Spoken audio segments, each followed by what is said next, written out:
गुरु में वैष्णवी शक्ति होती है, यानी स्थिति की, जीवन की, चलाने की।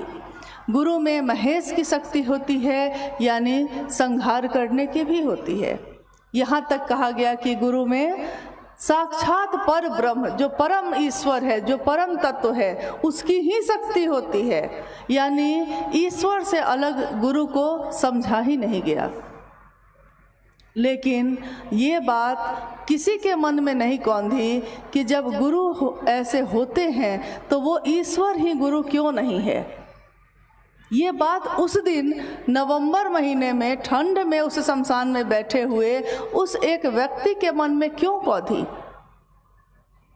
क्योंकि इसके बाद शिव की शिष्यता इस कलयुग में इसकी व्याप्ति होनी थी और इस तरह से ये बात शुरू हुई। जिस दिन उन्होंने शिव को गुरु माना, उनके मन में ये विश्वास भी नहीं था। वो हमेशा कहते थे ये बात कि आप लोग तो मुझसे बहुत अच्छे हैं, कि आप लोग तो महादेव पे और देवियों पे विश्वास रखते हैं, श्रद्धा रखते हैं, उनके प्रति झुके होते हैं, समर्पण है आप में। लेकिन मैंने जिस समय शिव को गुरु बनाया था, उस दिन मेरे मन में गुरु के लिए कोई विश्वास नहीं था, कोई श्रद्धा नहीं थी। मैंने थक कर माना था, लेकिन मुझको ये विश्वास था कि यहाँ भी कुछ नहीं मिलेगा। शिव भी गुरु के रूप में होंगे कि नहीं होंगे, ये भी मुझको पता नहीं था, क्योंकि मैंने किसी भी शास्त्र का अध्ययन नहीं किया था, कोई किताबें मैंने नहीं पढ़ी थी। जब भी साहब किसी कार्यक्रम में जाते थे तो पहली पंक्ति उनके मुंह से यही निकलती थी कि ये गुरु का मंच है, इस मंच से शिव गुरु की बात होती है, लेकिन बात करने वाला गुरु नहीं है। जो यहाँ दिख रहा है वो विशेष नहीं है, बात उसमें है जिसकी बात की जा रही है। जो बात कर रहा है उसमें नहीं है, जो वो बोल रहा है ना, जो बात उसमें है। यानी आपके शब्द, आपकी वाणी जिसके बारे में वर्णन करते हैं, जिसके गुणगान को गाते हैं, बात तो उसमें है। और उन्होंने हमेशा शिव की बात की, शिव का गुणगान किया। उन्होंने कहा कि जब सबसे सुंदर वो शिव है, सबसे सत्य वो है, दुनिया ने उस शिव को सत्यम शिवम सुंदरम कहा, यानी सत्य जो कभी बदलता नहीं है। हमारा आपका सत्य आज है, कल बदल जाएगा। इस दुनिया का सत्य जो आज है कल बदल जाएगा। आज कोई बच्चा है, कल वो बच्चा नहीं होगा, वो युवा होगा। आज जो युवा है वो कल वृद्ध होगा, आज जो वृद्ध है कल वो जीवन में नहीं रहेगा। आज फूल खिले हैं, बहुत सुंदर खुशबू है, लेकिन कल वो फूल मुरझा जाएगा। आज उसकी सुंदरता आज का सत्य है, लेकिन कल उसका सत्य बदल जाएगा। आज उसकी सुंदरता ये है, कल उसकी सुंदरता बदल जाएगी। दुनिया की हर चीज़ की सुंदरता, उसकी सत्यता बदलती है, लेकिन शिव के बारे में आज नहीं कहा गया, हजारों वर्ष से कहा गया कि वो सत्य हैं, वो शिव हैं, वो सुंदर हैं। अब हम आते हैं इस बात पे कि जिस दिन उन्होंने शिव को गुरु बनाया, उसके बाद उनके मन में आखिर ऐसी कौन सी बेचैनी जगी, क्यों वो इतने व्याकुल हुए? क्योंकि वो तो आराम से अपना नौकरी हो ही गई थी, डिप्टी कलेक्टर तो वो थे ही, बिहार प्रशासनिक विभाग में अच्छे पद पे रहे, तो सुविधा या सम्मान या चीज़ें उनके जीवन में तो बचपन से ही थी। क्योंकि साहब हरिंद्रानंद जी के पिता जो थे, उस समय बिहार में जो शिक्षा विभाग है उसके डायरेक्टर थे, डायरेक्टर खुद थे वो। उसके अलावा खुद ये पढ़ाई में भी अच्छे रहे, शमशान साधना भी करते रहे। इसके अलावा आगे आने वाले जीवन में पहली ही परीक्षा दी और बीपीएससी में सेलेक्ट हो गए। उनकी शादी भी जिनसे हुई, जिनका नाम हम लोग कहते हैं दीदी राजमणि नीलम आनंद, वो राज परिवार की बेटी थी। एक राज परिवार की बेटी को सारी चीज़ें उपलब्ध होती हैं, लेकिन हम पीछे की कहानियों पर जब जाते हैं, गौतम बुद्ध अपने घर से निकल गए, अपने राजभवन से निकल गए। ईश्वर की खोज, सत्य की खोज आपको चैन से रहने नहीं देती। अगर आप जाग जाते हैं तब, अगर आप जग गए हैं, तो फिर आप सो नहीं पाइएगा। आध्यात्म की जगत पे भी अगर कोई जग जाता है तो वो फिर सो नहीं पाता, क्योंकि उसको लगता है कि इतनी सुंदर चीज़ मुझको जो मिली वो दुनिया के लोगों को क्यों नहीं मिली। यही बेचैनी उनके मन में पैदा हुई जब वो 1982 में मधेपुरा, एक जिला है बिहार का, उनकी पोस्टिंग उस समय मजिस्ट्रेट के रूप में वहाँ हुई। कुछ ही दिनों में वहाँ इनकी ख्याति इतनी ज़्यादा फैल गई कि आज भी अगर कभी भी आप में से कोई जाएगा वहाँ तो उसको उनकी कहानियाँ सुनने को मिल जाएंगी कि उस समय हुआ ये कि उनके पूजा घर में जो प्रसाद चढ़ाए जाते थे वो अपने आप गायब हो जाते थे। तो लोग सबको ही कहते हैं कि महादेव ने ग्रहण कर लिया। ये बात कमरे से बाहर भी अब फैलने लगी।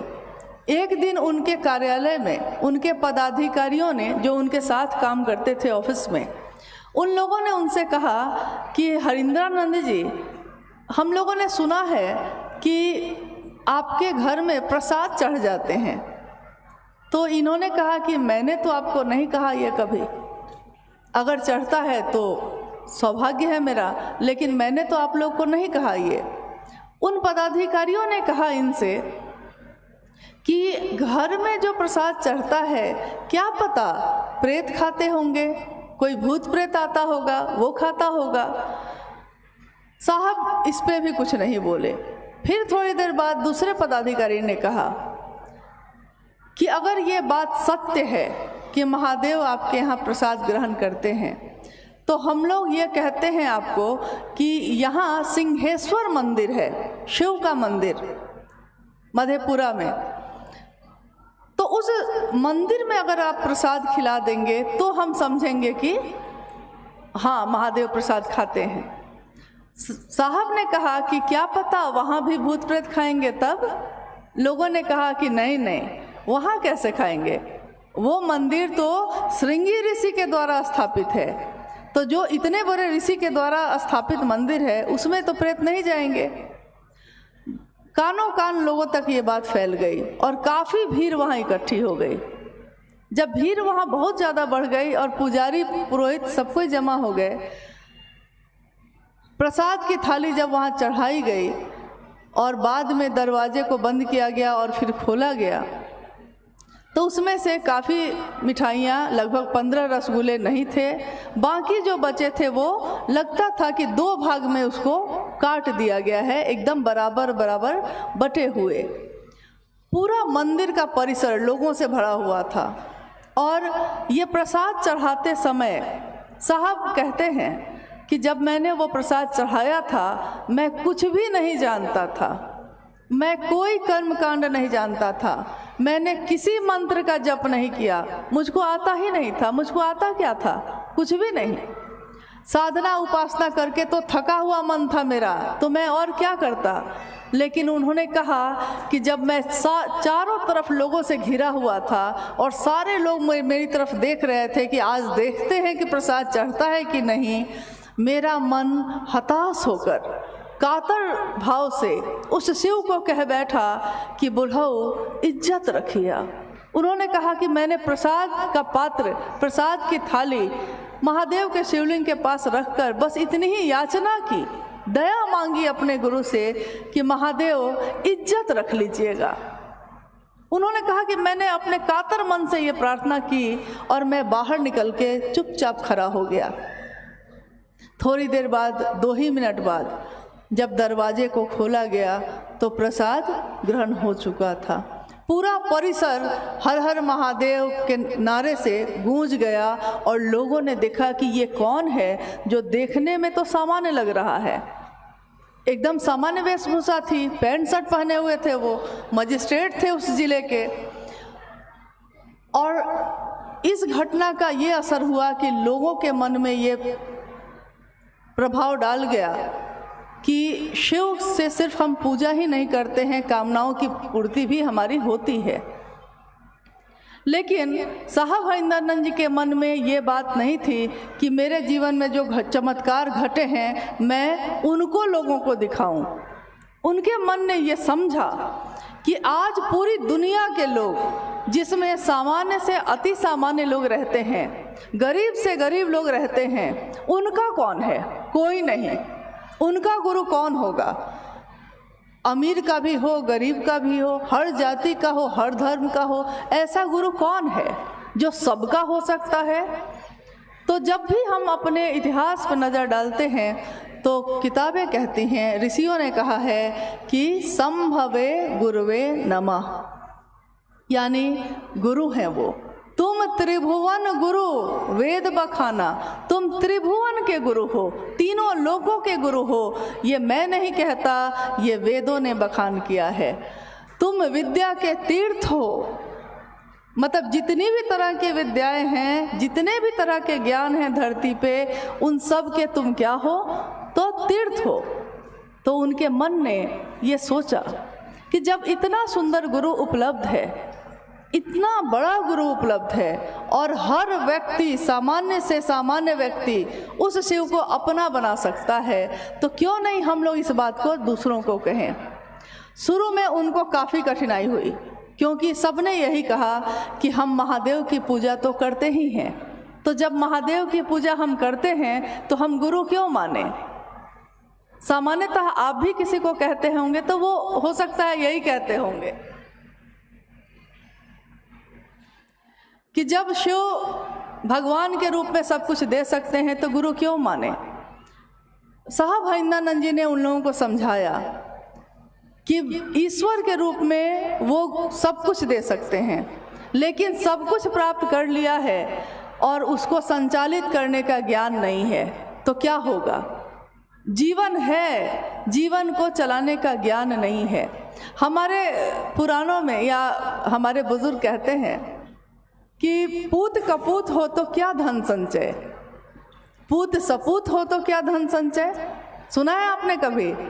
पूत कपूत हो तब भी धन संचय करने की ज़रूरत नहीं है, और पूत सपूत हो तब भी ज़रूरत नहीं है। कारण, क्योंकि बहुत सारी संपत्ति आप अपने बेटे को दे सकते हैं, लेकिन अगर उस पुत्र को उस संपत्ति को संभालने का ज्ञान नहीं होगा तो क्या होगा।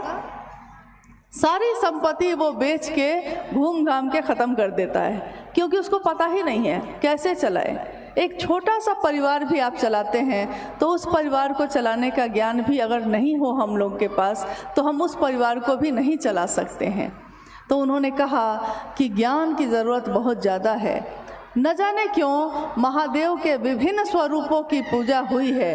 किसी ने महाकाल के रूप में पुकारा उनको, किसी ने महायोगेश्वर के रूप में पुकारा है, किसी ने महासोमेश्वर के रूप में पुकारा, किसी ने महाओढ़रेश्वर के रूप में पुकारा, किसी ने कहा कि महामृत्युंजय हैं वो, किसी ने कहा कि वैद्यनाथ हैं वो, किसी ने कहा कि उमा के पति हैं वो, किसी ने कहा कि शमशानी और निहंगी हैं वो, किसी ने कहा तीनों लोकों का पति है वो, सब कुछ त्याग के बैठा है वो।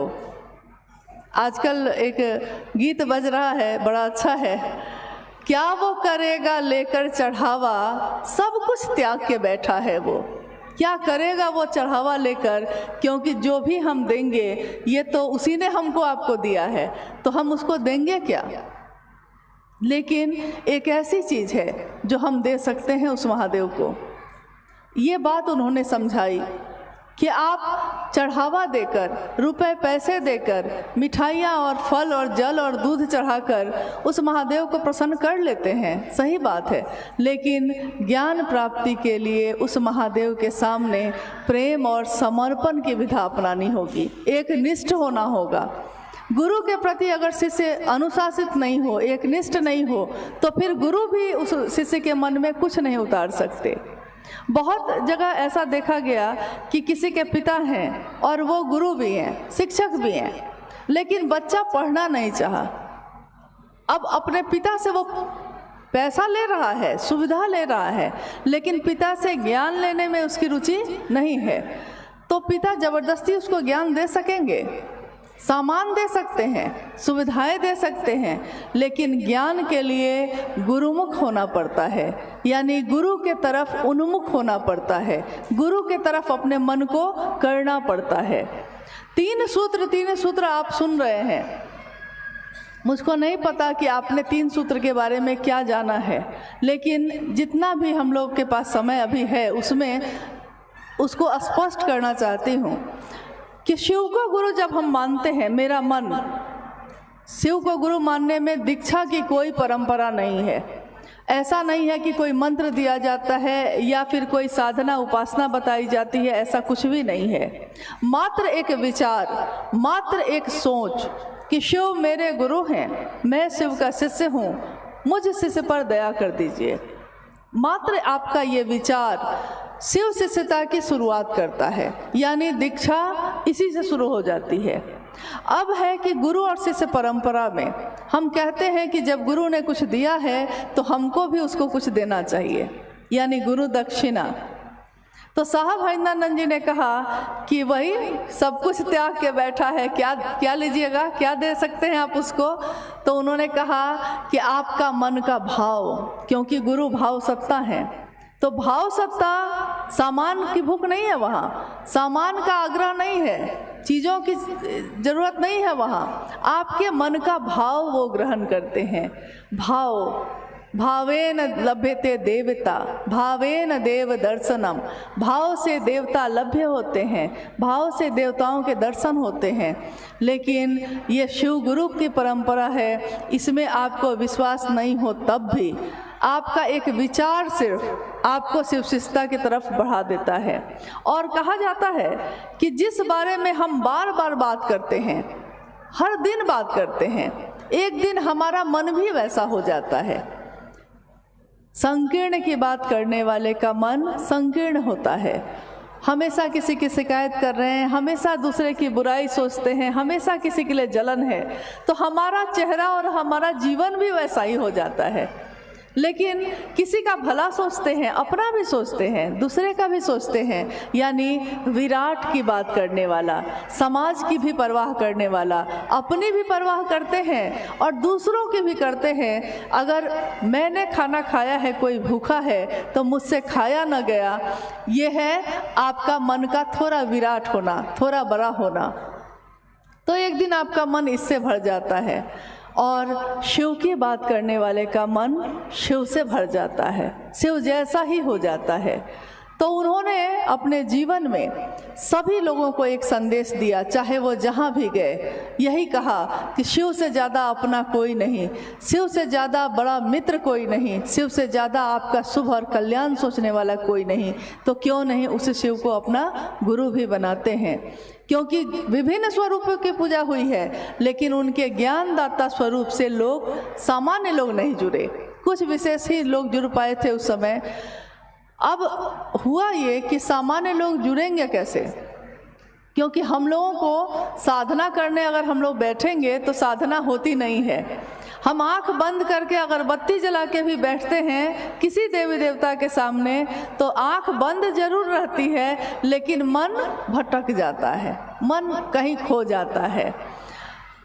मतलब मैं इस जगत के चीज़ों में ऐसा खो गया हूँ कि मैं शिव की तरफ चल ही नहीं पाऊँ। तो क्या करना पड़ता है? उन्होंने कहा कि आपका मन ही साधन है, आपका मन ही किसी को भी अपना समझता है। मन एक ऐसी मशीन है जो लगातार विचारों को पैदा करती है, और उसी मन में अगर ये विचार आप डाल दीजिए कि जैसे और रिश्ते हैं मेरे, वैसे ही शिव भी मेरा है, ये विचार अगर लगातार चलता रहा, बार बार चलता रहा, तो क्या होगा? एक दिन आपका मन इसी भाव से भर जाता है। तब आप आते हैं भाव की स्थिति में। भाव भी अगर बार बार भाव बना रह गया और बार बार ये गहरा होता गया, तो एक दिन प्रेम बन जाता है। और प्रेम का चरमोत्कर्ष, प्रेम की भी गहराई क्या है? भक्ति है। तो भक्त बनना बहुत कठिन है, लेकिन शिष्य बनना थोड़ा आसान है। एक गुरु ने अपने शिष्य को, जब वो एक आश्रम में रहता था और उस गुरु से शिक्षा ग्रहण करने के बाद वो अपने घर की तरफ जाने लगा। जब घर जाने लगा तो उसने अपने गुरु से कहा कि गुरु, मैं चाहता हूँ कि कोई ऐसी चीज़ मुझको आप दे दीजिए ताकि मैं दूसरे को भी देख सकूँ कि उसका मन कैसा है। मतलब उस चीज़ से मैं उसका आकलन कर लूँ, उसको देख लूँ कि वो कैसा है। आपने मुझको इतना ज्ञान दिया तो कुछ ऐसी कृपा करिए कि ऐसा भी कुछ दे दीजिए। उस गुरु ने अपने शिष्य को एक शीशा दिया, एक आईना दिया और कहा कि यही आईना लेकर तुम चले जाओ, तुम इसमें जो देखना चाहोगे वो तुमको दिख जाएगी। अब वो शिष्य उठा, जाने के लिए उठा, तो उसने धीरे से उस आईने को, उस शीशे को अपने गुरु की तरफ घुमाया।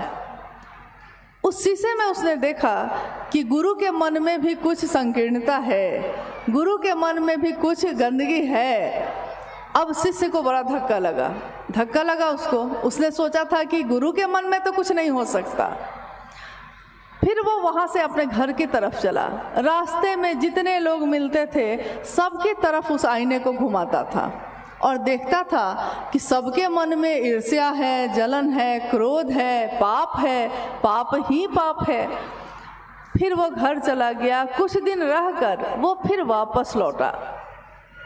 जब वो वापस लौटा तो गुरु ने कहा कि कैसा रहा, घर की यात्रा कैसी रही?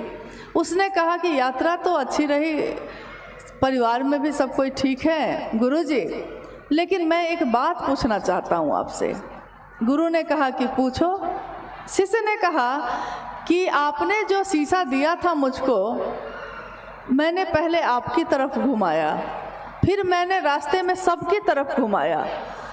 हर आदमी के मन में पाप ही पाप है, ईर्ष्या ही ईर्ष्या है। तो मुझको बड़ा आश्चर्य हुआ कि मैंने तो बहुत अच्छी चीज़ आपसे मांगी थी, आपने मुझको क्या दे दिया? गुरु ने कहा कि मैंने ये दिया तुमको ज़रूर था, लेकिन तुम एक भूल कर गए। तुमको ये आईना सबसे पहले कहाँ घुमाना था, किसके तरफ? सबसे पहले अपनी तरफ घुमाना था कि मेरे मन में क्या है उसको तो पहले दूर कर लें। तुम दुनिया को तो देखते रहे, लेकिन तुमने अपनी तरफ तो देखा ही नहीं।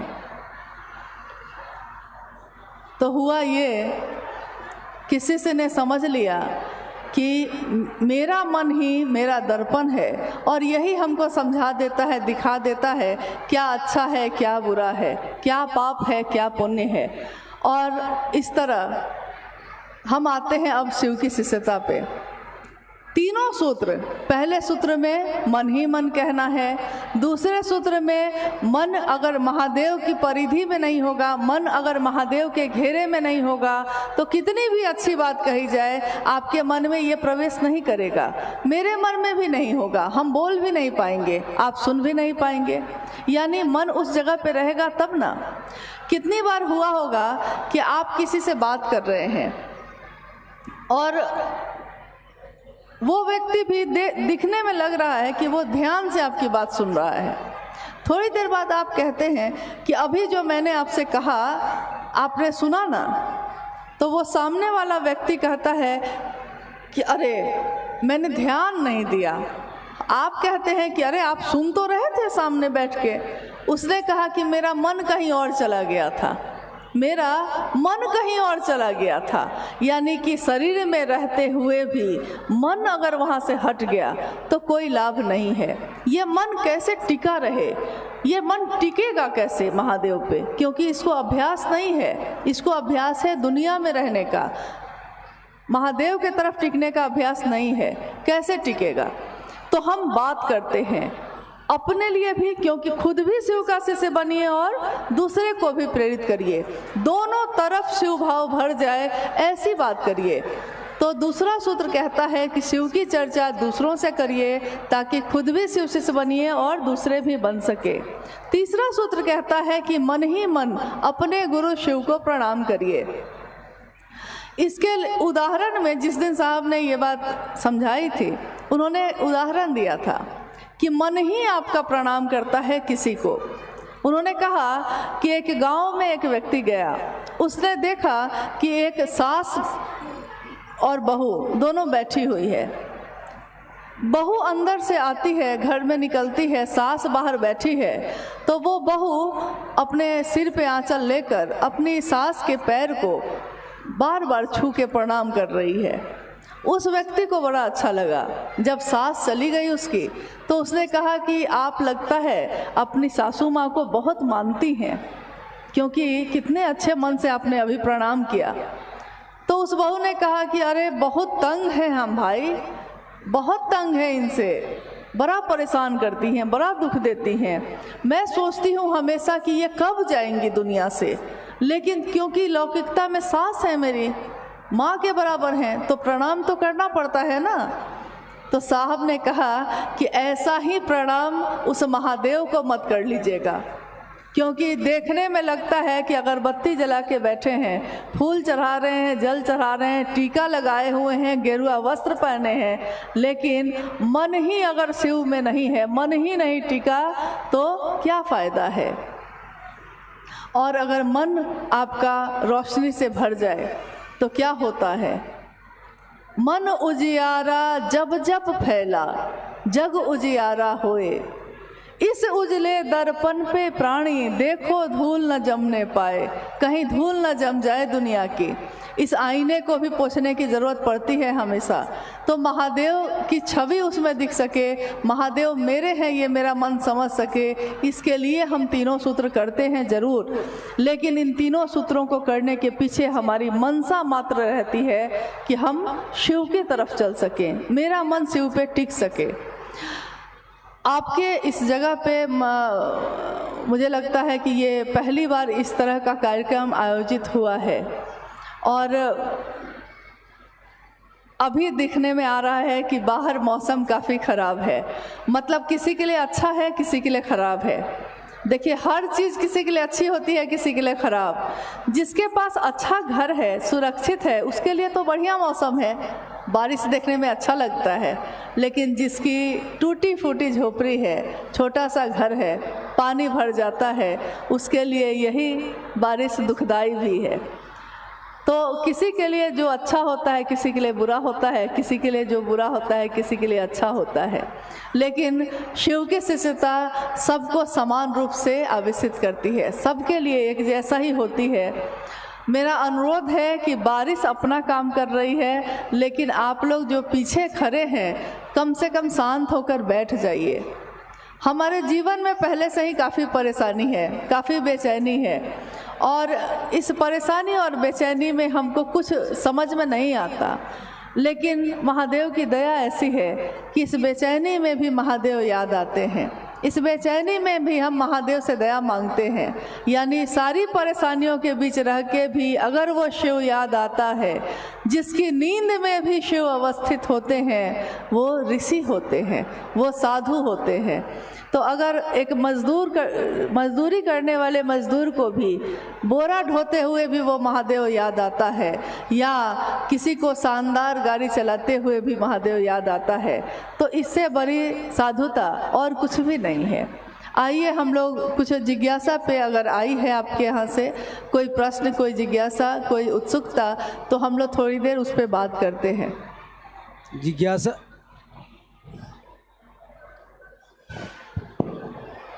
जिज्ञासा है कि शिव रूपी ज्ञान से संजात एक सामान्य भावाचरण भी जगत के लिए अनुकरणीय प्रतीत होता है, कृपया समझाया जाए। शिव रूपी ज्ञान से संजात। हाँ, ये पंक्ति जो है ये साहब हरिंद्रानंद जी के द्वारा एक पुस्तक है, छोटी सी, शिष्यानुभूति। शिष्यानुभूति का अर्थ होता है शिष्य की अनुभूति, यानी एक शिष्य के तौर पे उन्होंने जो समझा जाना है उस अनुभूति को उन्होंने उस किताब में लिखा है, शिव के बारे में लिखा है।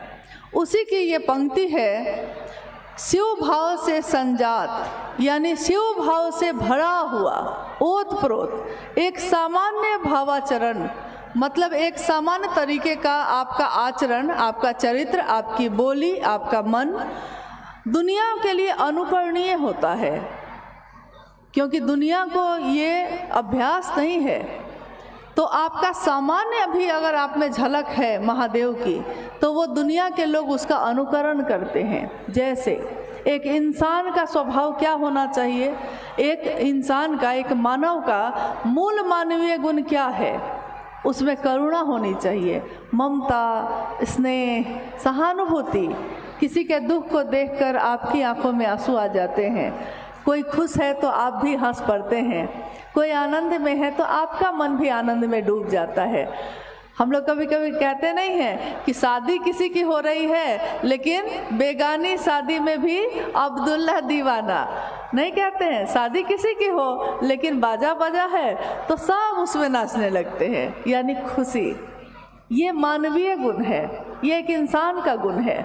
लेकिन अभी जिस समाज में हम लोग रह रहे हैं, आपकी खुशी देख के दूसरा दुखी होता है, आपकी उन्नति को देख के दूसरा जलन में पड़ जाता है।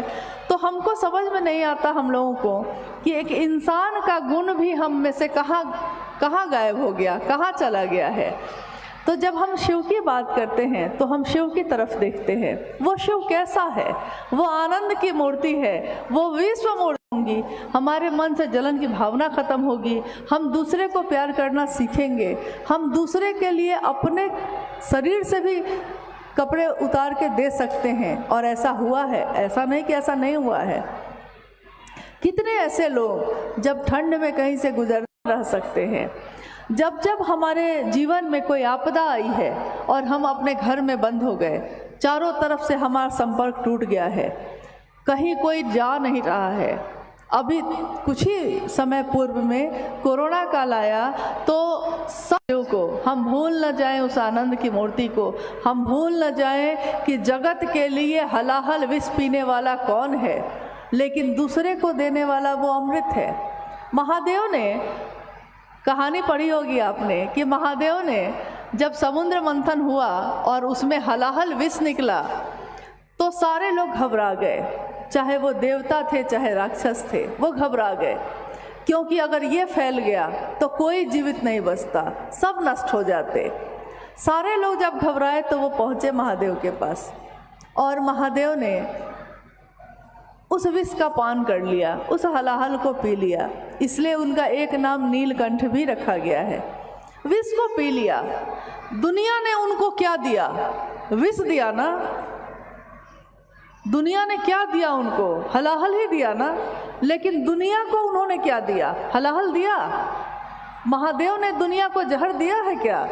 महादेव ने दुनिया को अमृत बांटा। महादेव ने दुनिया को जीवन दिया।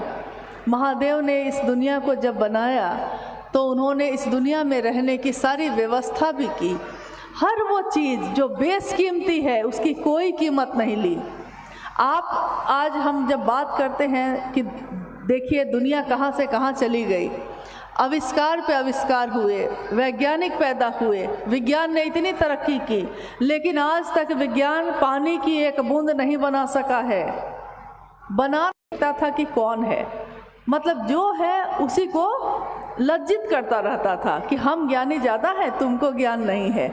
उसमें उसने उस बच्चे को भी नहीं देखा कि वो बच्चा है। उसने कहा कि पढ़ते हो? तो बच्चे ने कहा हाँ। उस ज्ञानी ने कहा कि अच्छा ये बताओ, ये आग जो आती है ये कहाँ से आती है? अब बच्चा बेचारा चेहरा देखने लगा। उसने कहा कि मुझको नहीं पता। तो वो ठठा के हंस गया, बोला कि अरे क्या पढ़ते हो, ये भी नहीं पता आग कहाँ से आती है? तो वहीं पे एक दिया जल रहा था, दिया एक दीपक एक जल रहा था। उस बच्चे ने उस दीपक को उठाया और फूंक मारकर उसको बुझा दिया। और उसने पूछा उस ज्ञानी से कि अब बताइए ये आग गई कहाँ, आई कहाँ? ये मुझको नहीं पता, लेकिन आग जो थी वो गई कहाँ, अब आप बताइए। तो वो बेचारा स्तब्ध रह गया। कोई नहीं जानता कि किसके अंदर क्या ज्ञान है, क्योंकि आप उसके कपड़े से उसका आकलन करते हैं, आप उसकी अमीरी गरीबी से आकलन करते हैं। लेकिन अगर किसी का मन उस शिव से टिक गया है तो वो देखने में फ़कीर लगता ज़रूर है, लेकिन वो फ़कीर होता नहीं है। क्या पता उसके मन को शिव ने किस भाव से भर दिया है, कौन सा ज्ञान भर दिया है। तो उस शिव ने हमको सिखाया कि न्यूनतम छोटी से छोटी व्यवस्था में भी सुखी रहा जा सकता है। महल के महल हो और आपको नींद नहीं आए तो कोई फ़ायदा नहीं है। लेकिन अगर शिव के प्रति आप एकनिष्ठ हैं, शिव के प्रति ईमानदार हैं, तो फिर सब मामला ठीक ही रहता है। कहते हैं हमारे जहाँ अभी तो हम लोग झारखंड में रहते हैं, लेकिन बिहार और झारखंड पहले एक ही था। और बिहार की एक घटना है। एक व्यक्ति, एक व्यापारी थे और बड़े समृद्ध थे। वो कभी कभी साहब से मिलने आते थे, हम लोग भी वहाँ बैठे होते थे। एक बार मतलब है, एक जगह है, वहाँ से वो आए जब, तो उन्होंने कहा कि साहब मैं आपसे एक बात जानना चाहता हूँ। साहब ने कहा पूछिए। तो उन्होंने कहा कि मैं जानना चाहता हूँ कि मैं सही कर रहा हूँ कि गलत कर रहा हूँ। तो साहब ने पूछा कि क्या आप सही कर रहे हैं, बताइएगा तभी तो। उन्होंने कहा कि मैं व्यापारी हूँ, व्यापार करने के लिए मैं चाहता नहीं हूँ ऐसा करना, लेकिन मुझको कुछ बेईमानी करनी पड़ती है, कुछ झूठ भी बोलना पड़ता है, थोड़ा सा दूसरे को पीड़ा भी पहुँचानी पड़ जाती है कभी कभी। मैं जानता हूँ कि मैं गलत कर रहा हूँ, लेकिन मैं रोज़ महादेव के सामने अपने कमरे को बंद करके महादेव से दया की याचना करता हूँ। और मैं रोज़ कहता हूँ महादेव को कि महादेव आप तो जानते हैं ना कि मैं कैसा हूँ, आप तो जानते हैं ना कि मैं झूठ बोलता हूँ, मैं व्यापारी हूँ, मैं बेईमान भी हूँ, मैंने कितने लोगों को कष्ट भी पहुँचाया है, लेकिन चाहा नहीं है ऐसा। आप तो जानते हैं कि मैं कैसा हूँ, लेकिन तब भी आप मुझ पर दया कीजिए। तो उन्होंने कहा कि साहब अब इसके कारण होता है कि क्या बात है, लेकिन आज तक मुझको उन्नति ही उन्नति मिल रही है, ये मेरी समझ में नहीं आता है। साहब भी हंसने लगे। उन्होंने कहा कि दुनिया जिसको कहती है पाप, क्या पता उस महादेव के नज़र में वो क्या होगा, क्योंकि रौ रौ नरक के भागी को भी, रौ नरक यानी कि जो करोड़ों करोड़ों नरक के भागी हों, ऐसा भी पाप अगर किसी ने कर दिया है तो फिर भी अगर वो अंतः से, अंदर से पुकारता है शिव को, अंतः से पुकारोगे तो उबार देंगे शंभु। हे उरग, हे सांप, तुम टेढ़ा चलते हो, तुम जहर रखते हो, हे उरग, तब भी अगर सीने के बल झुक के जाओगे तो क्या होगा। हे उरग, उर के बल जा, गलहार लेंगे शंभु। वो शंभु गले में धारित करते हैं, कलंकित चंद्रमा को भी वो माथे पे धारण करते हैं। दुनिया जिसको ठुकराती है वो उसको गले से लगाते हैं। और क्या चाहिए आपको। तो देखिए, उन्होंने ये भी सिखाया कि गुरु एक ऐसी सत्ता होते हैं जिसके सामने छुपाइए मत कि आप क्या हैं, आप जो है ना वैसे ही खड़े हो जाइए उनके सामने। और गुरु की जिम्मेदारी होती है कि वो अपने शिष्य के मन में अपना परिमार्जन करें, आकर्षण पैदा करें ईश्वर की तरफ। इसलिए ये पंक्ति जो अभी भाई सोविंद जी ने कही कि एक सामान्य भावाचरण, एक सामान्य यानी मन से जो आप सोचते हैं, आपकी बोली जो बोलती है वही आप करते हैं कि नहीं। आप दूसरे से तो अच्छी अच्छी बात कहते हैं, लेकिन क्या आपके आचरण में भी ऐसा है। अगर ऐसा है तब तो इससे अच्छी बात कोई नहीं होगी, क्योंकि आपके आचरण को देखकर कोई शिव को अपना बनाएगा। वो कहेगा ना कि जो शिव को बात करने वाले लोग हैं वो ऐसे होते हैं, क्योंकि आपकी बात न तो आपका नाम हो रहा है, न तो आपकी बदनामी हो रही है। नाम भी होगा तो शिव का, बदनामी भी होगी तो शिव की। इसलिए अपने गुरु शिव के लिए अपने आचरण को हमेशा सही रखने की कोशिश कीजिए। महादेव की दया से ऐसा हो जाए तो पूरी दुनिया सुवासित हो जाए, सुगंधित हो जाए। शिष्या अनुभूति से एक और जिज्ञासा है। सांसारिक सुखों की परिधि में हम दीर्घकालिक योजनाओं की परिकल्पना और उसके कार्यान्वयन में जगत की अपनी अल्पकालिक यात्रा भूल जाते हैं। हाँ, ये साहब श्री की लिखी हुई लाइन है, पंक्ति है। उन्होंने कहा है कि हम आज जीवन में जो जीते हैं,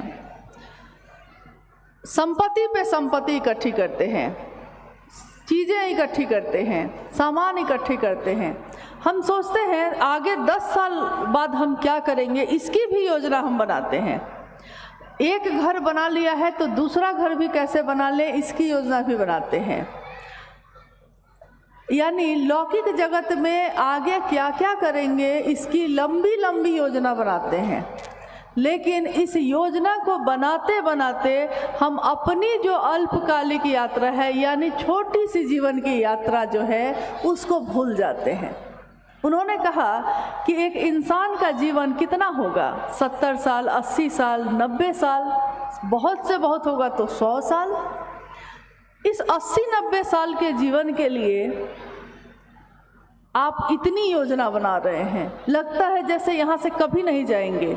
लेकिन एक बूंद मौत की पड़ती है और यह जीवन कागज की पुरिया, बूंद परे गल जाना है। एक मौत का पल आता है और सारी चीज़ें छूट जाती हैं, कुछ भी आपके साथ नहीं जाता। तब फिर इतनी बेचैनी क्यों है आपके अंदर, क्यों नहीं शांति होती है, क्यों नहीं सुखी होते हैं, संतुष्ट होते हैं? क्योंकि लंबी लंबी योजनाएं बनाने में आप अपने जीवन की छोटी यात्रा जो इस धरती पे है, हम पैदा हुए हैं, एक दिन चले जाएंगे, लेकिन इस यात्रा के लिए हम कुछ नहीं सोचते।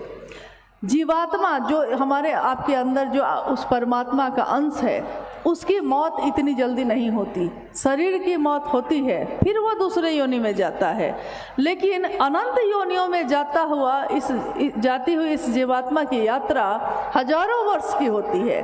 उस जीवात्मा के लिए क्या सोचा है आपने? महादेव के पास से आए हैं, महादेव के पास जाना है, तो जाने के बाद क्या करना है? क्योंकि इस धरती पे 70-80 साल, 90 साल से ज़्यादा हम लोग नहीं रह सकते हैं, जाना ही पड़ेगा। तो जितनी ज़रूरत है, उन्होंने हमेशा कहा कि जितनी ज़रूरत है उतना होना चाहिए, उससे थोड़ा और ज़्यादा हो जाए तो अच्छा है। साईं इतना दीजिए जामे कुटुंब समाए, मैं भी भूखा ना रहूं, दूजा भी भूखा ना जाए, दूसरा भी भूखा नहीं जाए। लेकिन बहुत ज़्यादा इकट्ठी तो कर लिए और उसके भोगने के लिए हम ही ना होंगे, क्या फ़ायदा हुआ? शिव का नाम लिया ही नहीं, भगवान का नाम लिया ही नहीं, किसी की भक्ति की ही नहीं, तो इस जीवन में किया क्या? सबके लिए तो किया था और जिसके लिए करना था उसके लिए किया ही नहीं। तो हम अपनी अल्पकालिक यात्रा को न भूल जाएं, हम अपनी छोटी सी यात्रा जो यहाँ है और चले जाएंगे, इसको न भूल जाएं। और यहाँ बड़ा बनने जैसा कुछ भी नहीं है, क्योंकि इतने प्राचीन समय से कितने बड़े बड़े लोग आए, और ऐसा नहीं कि उनके पास संपत्ति नहीं थी, उनके पास महल और चौबारे नहीं थे, लेकिन एक दिन वो भी मौत के रास्ते चले गए। शरीर आता है तो वो जाता ही जाता है, लेकिन हम ईश्वर की बात नहीं करते, हम शिव की बात नहीं करते। इसका नतीजा ये हुआ है कि समाज की जो स्थिति है, समाज का जो रूप है जिसमें हम आप रहते हैं, हम शिकायत करते हैं कि दूसरे कैसे हो गए, दूसरे ऐसे हो गए, लेकिन हम ये नहीं सोचते कि हमने इसके लिए क्या किया, हमारा थोड़ा सा भी प्रयास हुआ है क्या इसको ठीक करने का? थोड़ा सा भी नहीं हुआ। तो चीज़ों को इकट्ठे करते करते करते करते एक दिन हम ये भूल जाते हैं कि हमको चाहिए क्या, आखिर आपको चाहिए क्या। एक पंक्ति हमेशा वो कहते थे कि ये जो दिन है बहार के, बहारे दिन है चंद रोजा, ये चंद दिन की बहार है, बहारे दिन है चंद रोजा, न चल यहाँ सर उठा उठा के। ये आकर, ये अहंकार कि मैं बड़ा हूँ, मैं ये हूँ, मैं वो हूँ, इतना अहंकार लेकर मत चलिए। आपके पास है तो आप धन्यवाद दीजिए उस महादेव का, उस ईश्वर का, जिसकी दया से इतना कुछ आपके पास है। आप खुद भी अच्छे से जी रहे हैं, आप दूसरों के लिए भी कुछ करके चले जाइए ताकि वो आपको याद रखे। लेकिन ये बहार के दिन चंद रोज के हैं, न चल यहाँ सर उठा उठा के। कज़ा ने, यानी इस कायनात ने, इस मौसम ने, इस दुनिया ने, कज़ा ने ऐसी हजार सूरत बिगाड़ डाली बना बना के। कज़ा ने ऐसी हजार सूरत हजारों सूरत ऐसी आई दुनिया में, जब वो आई, जब वो थे तो दुनिया में उनका बोलबाला था। लोग उनके सामने सर नहीं उठा सकते थे। वो जब चलते थे तो सोने और चांदी के पालकी पे चलते थे, धरती पे पैर नहीं रखते थे। लेकिन जैसे ही शरीर गया, धरती पे ही तो आए, कहाँ गए। इसलिए इस जीवन को ऐसे जीने की कोशिश करिए जैसे हमारे शिव जीते हैं, जैसे वो महादेव जीते हैं। बनना है तो शिव जैसा बनो, जीना है तो शिव जैसा जियो, रहना है तो शिव की तरह जियो। है भी तो भी खुश है, नहीं है तब भी खुश है। किसी ने मांग लिया है, उठा के दे दिया है। किसी ने वरदान लेकर उन्हीं के प्रति अपराध कर दिया है, तब भी क्षमा कर दिया है। क्षमा की मूर्ति, हाँ, जीवन को जीने के साथ साथ, औढ़रदानी होने के साथ साथ, ऐसा नहीं वो त्रिशूल भी रखते हैं। मतलब अपराध ना करे लोग, इसका थोड़ा भय भी होना चाहिए। त्रिशूल भी रखते हैं, लेकिन उसको भी चलाते हैं तो अपने भक्तों की, अपने शिष्यों की रक्षा के लिए चलाते हैं। तो हमको सीखना है तो एक सामान्य भावाचरण, एक आचरण, जीवन को जीने की कला उस शिव से सीखने की कोशिश करनी चाहिए जो सबको देने वाला है। और कुछ मनुष्य के सहज प्रेम से परमात्मा लभ्य है, कृपया समझाया जाए। मनुष्य के सहज प्रेम से परमात्मा लभ्य है। मनुष्य का सहज प्रेम यानी कि इंसान का जो सहज सामान्य प्रेम होता है। सहज शब्द बना है सहज और ज से, यानी जो जन्म से ही आपका स्वभाव है। जन्म से ही आपका स्वभाव है माँ को प्यार करना, जन्म से आपका स्वभाव है आप पिता की आवाज़ को पहचान जाते हैं, जन्म से ही आपका स्वभाव है सबको अपना, जिसको भी आप अपना समझते हैं अपना समझने लगते हैं। लेकिन उसी सहज प्रेम से हमारे इतिहास में जब से हम देखते हैं कर्मकांड बहुत बढ़ गए। मतलब पूजा की पद्धति या उसका आचरण या उसकी अवधारणा या उसका उपासना साधना, मंत्रों का जप, ये सब इतने ज़्यादा बढ़ गए कि कर्मकांड बहुत हो गए। कर्मकांड मतलब कि काम करने को बहुत कुछ दे दिया गया कि आपको ये सब करना है, लेकिन अगर उन सारे चीज़ों में हमारा मन ही शामिल नहीं होगा तो फिर कर्मकांड करने से कोई फ़ायदा नहीं है। तो सहज प्रेम से उस परमात्मा को आप पा सकते हैं। जिस तरह सहज प्रेम से पिता को प्राप्त करते हैं, जिस तरह सहज प्रेम से बेटा और बेटी अपना होता है, वैसा ही सहज प्रेम है ईश्वर से मिलने का भी। कोई बहुत भारी भरकम बात नहीं है, लेकिन हमको ये भी सुनिश्चित करना होगा कि हाँ, ये सहज प्रेम हमारे मन में ईश्वर के लिए नहीं है, शिव के लिए है, लेकिन हम समझ नहीं पाते हैं। ये प्रकट कब होता है, ये सामने कब आता है। जैसे एक बच्चा जब पैदा होता है तो वो छोटा है, उसके मन में कुछ ऐसे भाव हैं जो सोए हुए हैं, अभी सोए हुए हैं। लेकिन जब वो युवा होता है, बड़ा होता है, अब उसका विवाह कहीं तय कर दिया गया है, अभी तय हुआ है, अभी शादी हुई नहीं है, बस तय हुआ है कि इस अमुक लड़की से तुम्हारी शादी होगी, और उसके अंदर का पति का भाव जग जाता है। होता है कि नहीं ऐसा? पति का भाव अचानक तो नहीं आया था, वो जन्मजात था उसके साथ, लेकिन जब सामने में पत्नी का भाव आया तो उसके अंदर का पति का भाव जग गया।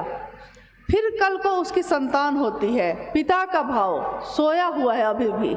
जैसे ही पुत्र या पुत्री सामने आया है, अभी पैदा नहीं हुआ है, अभी सिर्फ सूचना आई है कि आप पिता बनने वाले हैं या आप माँ बनने वाली हैं, अभी सिर्फ सूचना आई है, लेकिन उस सूचना पे ही आपके पिता और माँ का भाव जग गया। अचानक नहीं आया था कहीं से, ये था, जन्मजात था, लेकिन उस समय पैदा हो जाता है जब सामने वो संबंध आ जाता है। ठीक वैसे ही मित्र आता है कोई सामने, तो आपके अंदर भी मित्र बेटा और बेटा के पास मन पहुंचा। वैसे ही कोई बहुत भारी काम नहीं है ये बहुत आसान है, सरल है, सहज है। सोचा और पहुँचे, शिव को भी याद किया और पहुँचे, बस इतना ही है। जिस दिन हम ये करना सीख लेंगे, हमारा मन शिव के पास पहुंचना भी सीख जाएगा, सहज प्रेम से, सहज स्वभाव से। महादेव मेरे हो सकते हैं, अपने हो सकते हैं। ऐसे सहज प्रेम के उदाहरण हैं धरती पे। आपने सुना होगा माँ तारा के बारे में। उनके भक्त थे वामाखेपा। वो कहते थे कि माँ मुझे बुलाती है। वो माँ, देखो माँ खा रही है, माँ मुझे बुलाती है। सहज प्रेम था उनका। वो एक पुत्र की तरह माँ को पुकार रहे थे, तो वो सहज प्रेम से ही उनको सामने देख रहे थे। वो थी रामकृष्ण परमहंस, माँ काली के उपासक। सहज प्रेम से माँ खाती है, माँ बुलाती है, वो बोलते थे। ये क्या है? साहब हरिंदरानंद जी के जीवन में देखिए तो ये आकाशवाणी क्या है? ये जो आकाशवाणी हुई, जिसके बारे में आपने सुना कि किसी ने कहा कि आवाज़ आ रही है, आई उनको कि तुम क्या करते हो? साहब ने कहा कि मैं शिव शिष्य बनाता हूँ। फिर आकाशवाणी हुई, दूसरों को करने के लिए क्या कहते हो? तो ये चुप हो गए, क्योंकि दूसरों को करने के लिए तो वो ये नहीं कहते थे। फिर आवाज़ आई कि तुम जो करते हो वो दूसरे को करने को कहो। और तब उन्होंने समझा कि मैं क्या करता हूँ। तब उन्होंने अपनी तरफ देखा कि मैं क्या करता हूँ। तो मैं शिव का शिष्य बना हूँ, मैंने शिव को अपना गुरु बनाया है, और मैं दूसरे को भी शिव की तरफ चलने के लिए प्रेरित करता हूँ। मैं कहता हूँ कि शिव को अपना मानो। तो यही आवाज़ आई कि यही बात दूसरे को भी करने को कहो। तो उन्होंने दूसरों से करना शुरू किया। ये महादेव जो प्रसाद ग्रहण कर रहे थे, ये कैसे कर रहे थे? कितना सहज था ये प्रेम। उन्होंने तो कहा कि मुझको कुछ नहीं आता था, मैं कुछ नहीं जानता, मैंने तो बस प्रसाद की थाली रख दी थी और कहा था इज्जत रख लीजिएगा, क्योंकि मेरा मन एकदम कातर था। मुझको लगा था कि सब हंसेंगे, सब मेरी हंसी उड़ाएंगे, अगर ये नहीं प्रसाद ग्रहण हुआ तो क्या होगा। ये परीक्षा की घड़ी थी। उन्होंने कहा, उन्होंने उद्घोष किया, उन्होंने ये वाक्य लिखे जगह जगह कि शिव गुरु के रूप में हैं आज भी। मैंने परीक्षा की है। एक शिष्य अपने गुरु की परीक्षा कर बैठा। गुरु शिष्य की परीक्षा करते हैं। यहाँ क्या हुआ कि शिष्य ही गुरु की परीक्षा कर बैठा है। उन्होंने कहा कि मैंने परीक्षा की है, आपकी परीक्षा प्रार्थनीय है। मतलब आप भी परीक्षा कर सकते हैं। अगर आपको नहीं विश्वास है तो बस इतना ही तो करना है आपको ना। कहीं चढ़ावा तो देने जाना नहीं है, कहीं दरबार लगाने तो जाना नहीं है। आप जहाँ हैं, जैसे हैं, मन ही मन उस शिव से कहना है, हे शिव आप मेरे गुरु हैं, मैं आपका शिष्य हूँ, मुझ शिष्य पर दया करिए। और जहाँ मौका मिले तो उनकी बात कर लीजिए। और नमः शिवाय सांस पे आई थी और सांस से उतर गई थी उनके। तो यही प्रक्रिया उन्होंने कही कि सर्वोत्तम विधि है। और बाद में जब शास्त्रों में हम लोगों ने देखा तो उसमें जगह जगह ये लिखा है कि अजपा जप, जप करने की सर्वोत्तम विधि है, सबसे बड़ी विधि, सबसे बढ़िया विधि है। इसके लिए आपको वाह किसी साधन की ज़रूरत नहीं, आपको माला लेके बैठने की ज़रूरत नहीं, आपको पद्मासन लगाने की ज़रूरत नहीं है। आपका मन ही किसी को अपना समझता है। उसी मन से शिव को प्रणाम कर लीजिए, महादेव को याद करिए, जैसा भी आपको उनकी आकृति याद है, जैसा भी समझ में आता है वैसा। और नमः सांस पे चढ़ा, शिवाय उतरा। सांस की सामान्य गति पे, सांसों की माला पे सिमर लूँ मैं शिव का नाम। सांसों की माला भी तो माला है। ये माला किसने दी हमको इस जीवन में? जिन्होंने दी है उन्हीं के नाम का जप कर लिए। तो इससे सुंदर जप क्या होगा? जो उन्होंने दिया है उसी का साधन बन गया।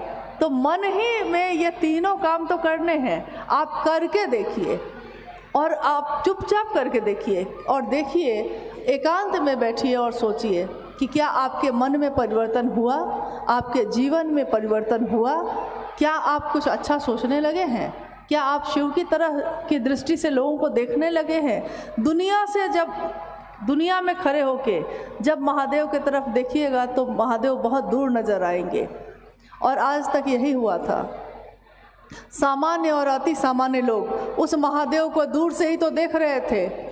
विश्वास नहीं था कि हमको पूजा करने भी आती है, विश्वास नहीं था कि हमको मंत्रों का जप हो सकता है हमसे। हम लोग पंडित जी को बुलाते थे, पुरोहित को बुलाते थे। हम लोगों को लगता था कि क्या पता संस्कृत का शब्द है, हम बोल पाएंगे कि नहीं बोल पाएंगे, हमसे होगा कि नहीं होगा, ये विश्वास भी नहीं था। और साहब ने कहा कि अपशब्द अर्चना के सुधार लेंगे शंभु, अंतः से पुकारोगे तो उबार देंगे शंभु। अपशब्द है अर्चना में, भाव अर्चना का है, लेकिन भाव अर्चना का है।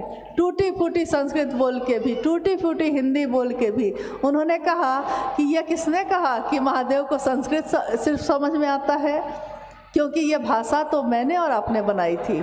महादेव की भाषा तो कोई समझ ही ना पाया आज तक, और अगर समझना चाहिएगा तो उससे आसान कुछ भी नहीं है। महादेव की बात, महादेव की शिष्यता दिल में उतरने की विधा है, लेकिन दिल में उतरने की चीज़ों पे दिमाग नहीं लगाया जाता। जहाँ दिल का मामला हो वहाँ दिमाग नहीं लगाना चाहिए। हम अपनी माँ को दिल से प्यार करते हैं, हम कहाँ दिमाग लगाते हैं उसमें। हम अपने बेटे के लिए तरफ जाते हैं, हम कहाँ दिमाग लगाते हैं उसमें। एक दिन एक गुरु बहन रांची में, जहाँ हम लोग रहते हैं, उस समय साहब शरीर में थे और उनके पास आई थी।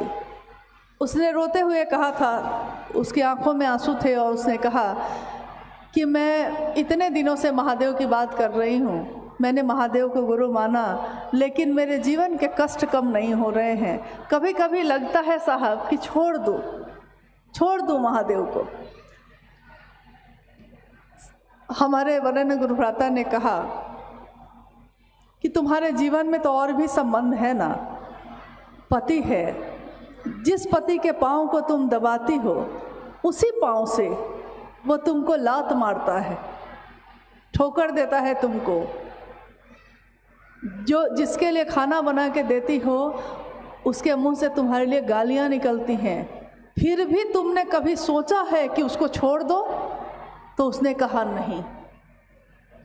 साहब ने कहा कि इस दुनिया के रिश्ते दुख से दुख देते हैं, ठोकर पे ठोकर देते हैं, लेकिन तब भी अपना मान लिया है तो उसको नहीं छोड़ते। और महादेव ने तो ऐसा कभी किया भी नहीं है, उसको छोड़ने की बात करती। जो सबसे उबार सकता है, जो सबसे निकाल सकता है, उसी के साथ रहने से दुख से दूर हो सकती हो, उसी को छोड़ने की बात करती हो। उसने तुमसे लिया ही क्या है? एक निष्ठता लेकिन चाहिए। एक जगह खड़े हो गए हैं तो फिर खड़े हो जाइए। क्या पता यहाँ पानी अभी नहीं है, लेकिन आपके कोराई करते करते में एक ही जगह अगर करते रह गए तो कहीं ना कहीं पानी निकल जाएगा। और अगर ऐसा नहीं किया तो क्या होगा? कभी यहाँ कभी वहाँ करते करते ऐसा हो जाएगा कि कहीं कुछ भी हासिल नहीं होगा। कहते हैं कि देवताओं के भी, देवी देवताओं के भी देव कौन है? तो उनको हम कहते हैं महादेव है। वो महादेव सारे देवी देवताओं के भी देव, आराध्य। और सोचिए कि अगर वो आपका हो जाए तो क्या सारे लोग आपके नहीं हैं? कोई देवी कोई देवता वो किसको चाहती हैं? माँ देवी किसकी इच्छा है, किसकी शक्ति है? शिव की ही ना, शिव से अलग तो नहीं। शिव की पूजा तो सभी की पूजा होती है, शिव से अलग तो कोई है ही नहीं, अभिन्न रूप से एक है। जैसे अग्नि में अग्नि है तो धाह है उसके साथ ही है, दूध में है तो सफ़ेदी उसके साथ ही है, धूप में उसकी रोशनी उसके साथ ही है। उसी तरह शिव और उनकी शक्तियाँ एक ही हैं, अलग नहीं हैं। तो जब शिव को चाहा है तो सबको चाहा है, लेकिन अलग अलग चाहेंगे तो शायद शिव तक जाना थोड़ा कठिन या समय लग सकता है। लेकिन शिव को चाहा तो सबको चाहा, और जिसने शिव को चाह लिया उसके लिए क्या असंभव है। हम लोग आज जो यहाँ आए हैं, खत्म करें। हम लोग का मात्र एक ही प्रयोजन है। हम लोग के भी घर बार हैं, परिवार है, बच्चे हैं, जिम्मेदारियां हैं, लेकिन उन जिम्मेदारियों में भी हम अपने महादेव के काम को कर लेते हैं, क्योंकि अपना है, वो मेरा है। मैं ना करूं तो दूसरे करेंगे या ना करेंगे मुझको क्या पता, लेकिन मुझको करना है ये मुझको पता है। एक राज्य में अकाल पड़ गया, राजा का शासन था उस समय, अकाल पड़ गया। अकाल यानी सूखा पड़ गया। राजा ने अपने ज्योतिषी को बुलाया और उससे पूछा कि अकाल जो पड़ गया है इसको दूर करने का उपाय क्या है, कुछ तो रास्ता बताइए। उस ज्योतिष ने कहा कि महाराज, आपके राज्य में एक बहुत बड़ा कुआं है, ठीक राज्य के बीच में है, तो आप क्या करिए कि अपनी प्रजा को यानी अपने राज्य में रहने वाले लोगों को सबको सूचित करिए कि अमुक दिन में इस नक्षत्र में इस राशि में, ज्योतिष है ना तो उस अनुसार बोल रहे थे। सारे लोग दूध से भरा हुआ एक लोटा लेकर उस दिन सब कोई उस कुआं में, उस सूखा हुआ है कुआं सूखा हुआ है, उस कुआं में डालें। जब दूध से वो कुआं लबालब भर जाएगा तो फिर मैं सबसे अंत में अंतिम लोटा जो दूध का है वो आप रखिएगा और फिर इस राज्य का सूखा जो है अकाल खत्म हो जाएगा। राजा ने तुरंत ही मुनादी करवा दी, पूरे राज्य में उनके आदमी घूम गए, सबको सूचना दे दी गई। जिस दिन ये होना था उस दिन राजा अपने महल के ऊपर खड़ा होकर चुपचाप देख रहा है, तो देखता है कि राज्य के सारे लोग वहाँ जमा हैं, सबके हाथ में लोटा है। तो राजा खुश हो गया, उसको लगा कि अरे सबने मेरी बात मान ली और ये जो है आज ये काम हो जाएगा, फिर सब कुछ ठीक हो जाएगा। सबसे अंतिम लोटा लेके जाना था राजा को खुद। जब राजा अपने हाथ में, सारे लोग जब डाल चुके, तो राजा अपने हाथ में लेकर, जब दूध का लोटा हाथ में लेकर जब वहाँ पहुँचे, तो जैसे ही उन्होंने लोटे का दूध कुएं में डालना चाहा, उन्होंने कुएं को देखा। कुआं भरा हुआ था, लेकिन पानी से भरा था, दूध से नहीं। तो राजा को बड़ा आश्चर्य हो गया कि ये क्या हुआ, ये कैसे हुआ, सारे लोग तो आए थे। तो फिर से सारे लोगों को उन्होंने बुलवाया और पूछा कि ऐसा क्यों हुआ। लोगों ने कहा, सबने यही कहा कि मैंने सोचा कि सब तो दूध डाल ही रहे हैं, एक मैं पानी ही डाल दूंगा तो क्या होगा। नहीं सब, लेकिन दिक्कत ये हो गई कि सबने यही सोच लिया, कि सबने यही सोचा कि सब तो यही डाल रहे हैं, मैं डाल दूंगा तो क्या होगा। हम सब के जीवन में भी ऐसा ही है। हम लोग सब सोचते हैं कि अरे वो आए थे, उन्होंने तो महादेव की बात की ही ना, ये गुरु भाई हैं, ये गुरु बहन है, ये तो आते ही हैं चर्चा में ना। एक मैं नहीं ही जाऊंगा तो क्या होगा, एक मैं नहीं ही करूंगा तो क्या होगा। दिक्कत ये है कि ज़्यादातर लोग यही सोचते हैं, लेकिन अपने और संबंधों के बारे में ऐसा नहीं सोचते। मेरा बेटा है, मेरी बेटी है, क्या मैं उसके लिए रातों को नहीं जगी हूँ कभी। कितनी रातें मैंने जग के बिताई हैं जब वो बीमार हुए, कितनी यात्राएं मैंने की हैं। क्या मेरे पति नहीं, क्या मेरा परिवार नहीं, लेकिन कितने कष्ट, कितनी बातें हुई होंगी परिवार है तो, या और चीज़ें हैं तो। सुख भी है, दुख भी है, सुख दुख की दोनों गलियां हैं और इसी तरह से ये जीवन चलता है। लेकिन उन सब में एक रिश्ता मेरा अपने गुरु के लिए भी तो है। मेरे गुरु के लिए मैंने क्या किया, मैंने जीवन में सबके लिए किया, लेकिन अपने साहब को जब देखती हूँ, हम कहते हैं शिव शिष्टता के आदर्श है वो साहब और दीदी। साहब और दीदी के जीवन को जब देखती हूँ और जितना उनका सानिध्य मिला, उसने मुझको ये समझा दिया कि दुनिया के सारे रिश्ते कभी न कभी आपका साथ छोड़ेंगे, कभी न कभी, हमेशा कोई रिश्ता आपसे खुश नहीं हो सकता, हमसे भी नहीं हो सकता और दूसरे भी नहीं हो सकते। कोई रिश्ता जीवन में ऐसा नहीं है 10 दिन आप किसी के लिए करिए तो वो बहुत खुश होगा और एक दिन मत करिए, नाराज़ हो जाएगा। समझ में ही नहीं आता है कि कैसे खुश किया जाए। लेकिन महादेव तो ऐसा नहीं करते, महादेव ने ऐसा नहीं किया। उनकी तो बात जितनी भी की जाए कम ही पड़ जाती है। समंदर का पानी हो और बहुत बड़ा पहाड़ हो, लेखनी करने खुद माँ सरस्वती बैठें, तब भी उस शिव की महिमा नहीं लिखी जा सकती। वो शिव करुणा की मूर्ति हैं, वो गुरु के रूप में दया करते हैं। और कोई भी गुरु, कोई भी शरीरधारी भी गुरु, सदगुरु भी किसी को कहाँ ले जाते हैं? ईश्वर की तरफ ले जाते हैं। कोई भी ऐसा नहीं है। लेकिन आज जिस जगह पे हम लोग रहते हैं, जिस समाज में, जिस दुनिया में, हर व्यक्ति गुरु के रूप में अपनी स्थापना की कोशिश में तो है, लेकिन कोई ऐसा नहीं दिखता है जिसने कहा हो कि महादेव की तरफ चलने का रास्ता है ये। कोई ऐसा नहीं दिखता।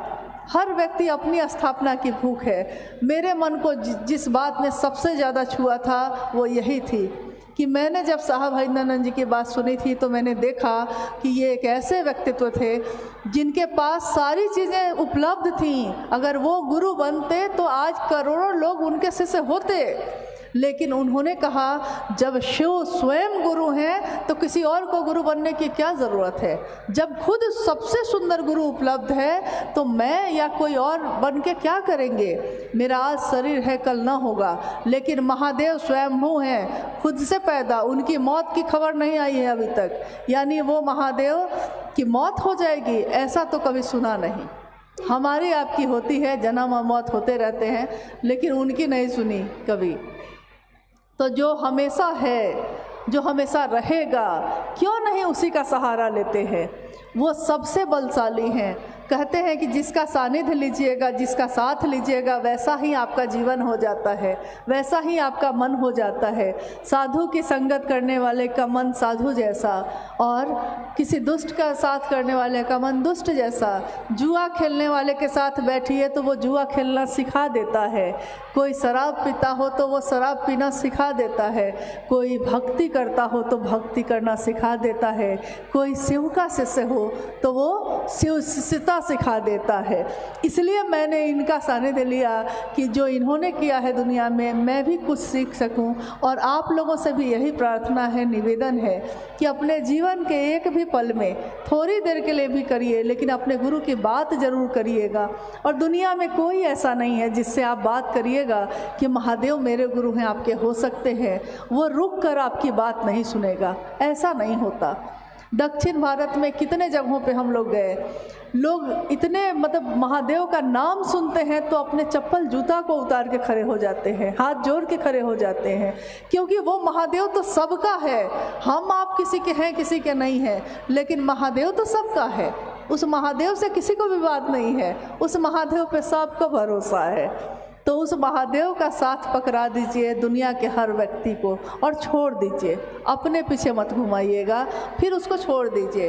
उसके गुरु शिव हैं, शिव खुद ही उसका परिमार्जन कर लेंगे। कौन अच्छा है, कौन बुरा है, इसकी समीक्षा भी करने मत बैठिएगा, क्योंकि अच्छा या बुरा अपने गुरु के नज़र में है। वो गुरु उसके शिव हैं, वो खुद देख लेंगे हम आप कौन होते हैं। हमारा बस इतना ही काम है कि महादेव की तरफ प्रेरित कर देना है, बाकी अपने महादेव पे छोड़ देना है बस। और एक शिव शिष्य के रूप में भाव जो है शिष्य का ऐसा दीजिए कि ले ले भभूत भव की माथा उछाल के।